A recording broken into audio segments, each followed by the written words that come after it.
Emotions ಯಾವತ್ತೂ ಸಾಯುವುದಿಲ್ಲ. ಎಲ್ಲೋ ಒಂದು ಕಡೆ ತೆಪ್ಪಗಿರುತ್ತವೆ. ಮತ್ತೆ ಯಾರಾದರೂ ಬಡಿದೆಬ್ಬಿಸಿದರೆ ಎದ್ದು ಮನಸ್ಸನ್ನೆಲ್ಲ ಮುತ್ತಿಕೊಂಡು ಬಿಡುತ್ತವೆ. ಆತ ಹೀಗೆ ಶುರು ಮಾಡಿದ. ಹೀಗೆ ಇಂತಹ ಮುನ್ನುಡಿಯೊಂದಿಗೆ ಶುರುವಾಗುವ ಕಥೆಗಳೆಲ್ಲ ಪ್ರೇಮ ದುರಂತಕ್ಕೆ ಸಂಬಂಧಿಸಿದ ಕಥೆಗಳೇ ಆಗಿರುತ್ತವೆ ಅನ್ನುವುದು ನನ್ನ ಮೂಢನಂಬಿಕೆ. ಈ ನಂಬಿಕೆಯನ್ನು ಸುಳ್ಳಾಗಿಸುವ ಕಥೆಗಳನ್ನು ನಾವು ಇದುವರೆಗೆ ಕೇಳಿಸಿಕೊಂಡಿಲ್ಲ ಕೂಡ. ಇಂತಹ ಕಥೆಗಳು ಹೇಗೆ ಶುರುವಿಟ್ಟುಕೊಂಡರೂ ಕೊನೆಗೆ ಆಕೆ ಕೈ ಕೊಟ್ಟಳು ಅಂತಲೋ ಆತ ಕೈ ಬಿಟ್ಟ ಅಂತಲೋ ಕೊನೆಯಾಗಿ ಮತ್ತೆ ವಿಫಲ ಪ್ರೇಮದೆಡೆಗೆ ತೊಯ್ಯುತ್ತವೆ. ಈತ ಹೇಳುವ ಕತೆ ಹಾಗಿರಲಾರದು ಅಂದುಕೊಂಡೆ ಕೇಳಿಸಿಕೊಳ್ಳತೊಡಗಿದೆ. ನೀವು ಗಮನಿಸಿರಬಹುದು. ಇನ್ನಾರದೋ ಕಥೆಯನ್ನು ಹೇಳತೊಡಗಿದೊಡನೆ ನಮ್ಮ ಬದುಕಿನ ಅನುಭವಗಳು, ನಮ್ಮ ಅನಿಸಿಕೆಗಳು, ಅಭಿಪ್ರಾಯಗಳು ಆ ಕಥೆಯೊಡನೆ ಹೇಗ್ಯಾಗೋ ಸೇರಿಕೊಳ್ಳುತ್ತವೆ. ಒಂದು ಹಂತದಲ್ಲಿ ಅದು ನಮ್ಮ ಕಥೆಯೇ ಆಗಿಬಿಡುತ್ತದೆ. ಅಥವಾ ನಮ್ಮ ಕಥೆಯೇ ಆಗಿದ್ದಿದ್ದರೆ ಚೆನ್ನ ಅನಿಸತೊಡಗುತ್ತದೆ. ಆತನಿಗೆ ಕೂಡ ಹಾಗೆಯೇ ಆಗಿರಬೇಕು. ಆತ ತನಗೂ ಇದಕ್ಕೂ ಯಾವುದೇ ಸಂಬಂಧವಿಲ್ಲ ಎಂಬಂತೆ ನಿರ್ಲಿಪ್ತವಾಗಿ ಹೇಳತೊಡಗಿದರು. ಕತೆ ಮುಂದುವರಿಯುತ್ತಿದ್ದಂತೆ ಆತನ ಉತ್ಸುಕತೆ ತೀವ್ರತೆ ಹೆಚ್ಚಾಗುತ್ತಿರುವುದು ಆತನ ಗಮನಕ್ಕೆ ಬರುವಷ್ಟು ಎದ್ದು ಕಾಣುತ್ತಿತ್ತು. ಕತೆಗಾರ ಕಥೆಯೊಳಗೆ ಪರಕಾಯ ಪ್ರವೇಶ ಮಾಡಿದಂತೆ ಆತ ತಾನು ಕೇಳಿದ ಅನುಭವದೊಳಗೆ ಹುದುಗಲು ಯತ್ನಿಸುತ್ತಿದ್ದ. ನಾನು ಊಹಿಸಿದ್ದ ಹಾಗೆಯೇ ಅದೊಂದು ದುರಂತ ಪ್ರೇಮದ ಕೊನೆಯಿರದ ಕತೆ. ಆಕೆಯ ಹೆಸರು ಸಾಗರಿಕಾ ಅಂತಿಟ್ಟುಕೊಂಡರೆ ಆಕೆಯ ಜೀವನವನ್ನೇ ಅಲ್ಲಾಡಿಸಿ ಬದುಕಿನ ಎಳೆ ಎಳೆಗಳಲ್ಲಿ ಹಾಸುಹೊಕ್ಕಾದವನ ಹೆಸರು ಸಾಗರ.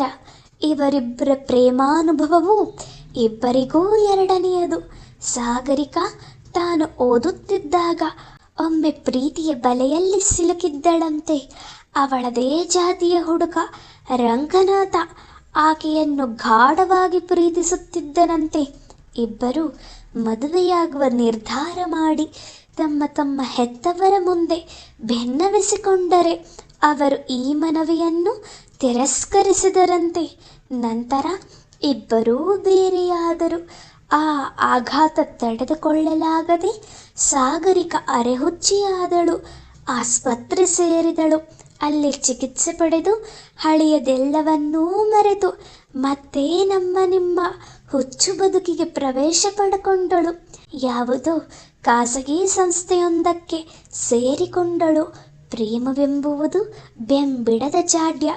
ಅದಕ್ಕೆ ಮದ್ದೇ ಇಲ್ಲವೇನೋ.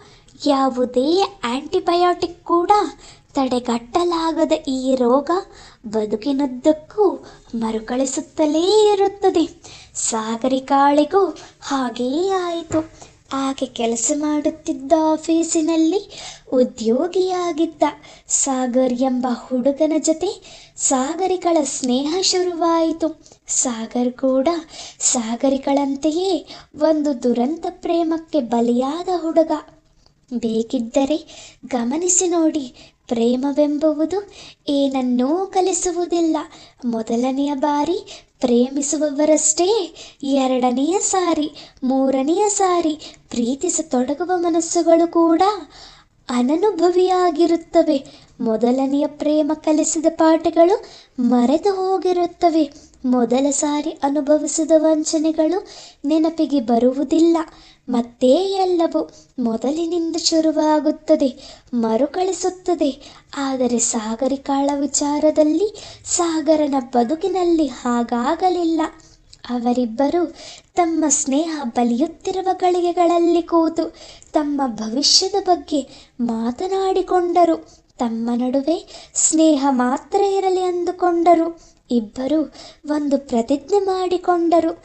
ತಾವಿಬ್ಬರು ಮದುವೆಯಾಗುವುದಿಲ್ಲ, ದೈಹಿಕ ಸಂಪರ್ಕ ಇಟ್ಟುಕೊಳ್ಳುವುದಿಲ್ಲ, ಒಬ್ಬರನ್ನೊಬ್ಬರು ಅಗಲಿ ಹೋದರೆ ದುಃಖಿಸುವುದಿಲ್ಲ, ಇರುವಷ್ಟು ದಿನ ಜೊತೆಗಿರುತ್ತೇವೆ. ನಂತರ ಯಾರ್ಯಾರನ್ನೋ ಮದುವೆಯಾಗಿ ಈ ಸ್ನೇಹವನ್ನು ಮರೆತು ಬಿಡುತ್ತೇವೆ.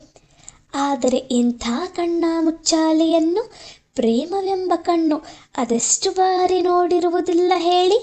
ಪ್ರೇಮಕ್ಕೆ ಪ್ರತಿಜ್ಞೆಗಳ ಹಂಗಿಲ್ಲ, ಆಣೆಗಳ ಆಣೆ ಕಟ್ಟಿಲ್ಲ. ಸ್ನೇಹ ಗಾಢವಾಗುತ್ತಾ ಹೋದಂತೆ ಇಬ್ಬರಿಗೂ ತಮ್ಮ ಹತೋಟಿ ಮೀರಿ ಗೆಳೆತನ ಹಬ್ಬುತ್ತಿದೆ. ಪ್ರೇಮವೆಂಬ ಕಪ್ಪು ಇಂಕಿನ ಪೆನ್ನು ಬರೆಯಲು ಶುರು ಮಾಡಿದ ಹಾಗೆ ಅನ್ನಿಸತೊಡಗಿತು. ಒಂದು ಮುಸ್ಸಂಜೆ ಸಾಗರಿಕಳನ್ನು ಬಳಿಗೆ ಕರೆದು ಹೇಳಿದ, ಸಾಗರಿಕಾ, ನಿನ್ನನ್ನೊಂದು ಪ್ರಶ್ನೆ ಕೇಳುತ್ತೇನೆ.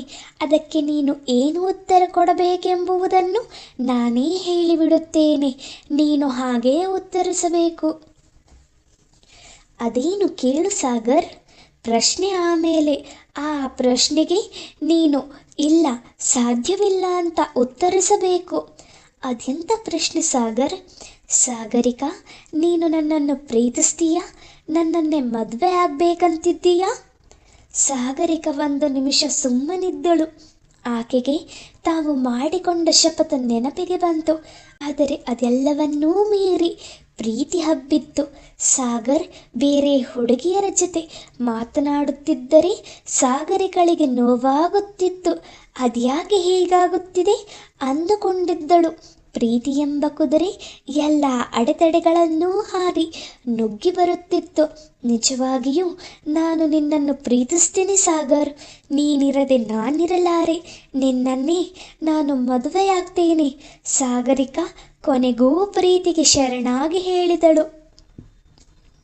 ಸಾಗರ್ಗೆ ಆ ಉತ್ತರ ಬೇಕಿರಲಿಲ್ಲ. ಆತನಲ್ಲಿ ಕೂಡ ಸಾಗರಿಕಳನ್ನು ಮದುವೆಯಾಗುವ ಆಸೆ ಹೆಡೆಯೆತ್ತಿತ್ತು. ಆದರೆ ಇನ್ನೊಂದು ಮನಸ್ಸು ಸಾಗರಿಕ ನನ್ನನ್ನು ತಿರಸ್ಕರಿಸಿಬಿಡಲಿ, ಹಾಗಾದರೂ ಈ ಪ್ರೇಮ ಬಂಧನದಿಂದ ಪಾರಾಗಿ ಬದುಕಿಕೊಳ್ಳುತ್ತೇನೆ ಎಂಬ ಆಸೆ ಇತ್ತು. ಇದು ಕೂಡ ಸಹಜವಾದದ್ದೇ. ಪ್ರೇಮಿಗಳೆಲ್ಲ ಒಂದಲ್ಲ ಒಂದು ಕ್ಷಣ ಅದು ಅಂತ್ಯವಾಗಲಿ ಅಂತ ಕಾಯುತ್ತಿರುತ್ತಾರೆ. ಅದು ಪ್ರೇಮದ ತೀವ್ರತೆಗಳಲ್ಲೊಂದು. ಭಗ್ನ ಪ್ರೇಮವಿಲ್ಲದೆ ಪ್ರೇಮವೆಲ್ಲಿಯದು? ಕಳೆದುಕೊಂಡಾಗ ತಾನೇ ಇದ್ದಿದ್ದರ ಮಹತ್ವ ಹೊಳೆಯುವುದು, ತಿಳಿಯುವುದು. ಆತ ಇಷ್ಟು ಹೇಳಿ ಕತೆ ನಿಲ್ಲಿಸಿದ. ನನ್ನ ಮುಖದಲ್ಲಿ ಆತನಿಗೆ ಅತೃಪ್ತಿ ಕಾಣಿಸಿರಬೇಕು. ಮುಂದೆ ಏನಾಯಿತೆಂದರೆ ಅಂತ ಮತ್ತೆ ಕತೆ ಹೇಳತೊಡಗಿದ. ಸಾಗರಿಕಳ ಉತ್ತರ ಕೇಳಿ ಸಾಗರ್ಗೆ ಗಾಬರಿಯಾಯಿತು. ತಮ್ಮಿಬ್ಬರ ನಡುವೆ ತಾವಿಬ್ಬರು ಪ್ರತ್ಯಕ್ಷವಾಗಿ ಬಯಸದ ಸಂಬಂಧವೊಂದು ಹರಳುಗಟ್ಟುತ್ತಿರುವುದು ಸಾಗರ್ಗೆ ಅರಿವಾಯಿತು. ಇದೆಲ್ಲದರಿಂದ ತಪ್ಪಿಸಿಕೊಳ್ಳಲೆಂಬಂತೆ ಆತ ಕೆಲಸ ಬಿಟ್ಟು ಓಡಿ ಹೋದ. ಬೇರೆ ಮದುವೆಯಾದ. ಸಾಗರಿಕಳು ಬೇರೆ ಯಾರನ್ನೋ ಮದುವೆಯಾದಳು. ನಂತರ ಮತ್ತೆ ಇಬ್ಬರು ಭೇಟಿಯಾದರು.